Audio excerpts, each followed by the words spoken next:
ગુજરાતનો આવાજ।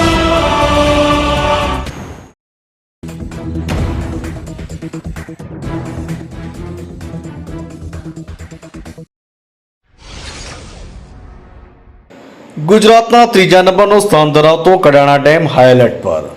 અનાસ નદી તેમજ બજાજ સાગર ડેમમાંથી પાણી આવતા કડાણા ડેમમાં ભારે પાણીની આવક।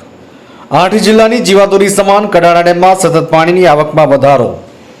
કડાણા ડેમમાં હાલ 1,50,000 ક્યુસેક પાણીની આવક। ડેમની ભયજનક સપાટી વટાવી લેતા રાત્રિના 8 કલાકે 2 લાખ ક્યુસેક પાણી મહી નદીમાં છોડાશે। કડાણા ડેમનું હાલ રૂટ લેવલ 417.4 ફૂટ પર પહોંચતા પાણી છોડાયું। મહીસાગર નદી કાંઠાના 45 થી વધુ ગામને સતર્ક રહેવા વહીવટી તંત્રની અપીલ। કડાણા ડેમમાં પાણી છોડાતા જિલ્લાનું વહીવટી તંત્ર સજ્જ બન્યું। સંતરામપુરથી અમીન કોઠારીનો રિપોર્ટ।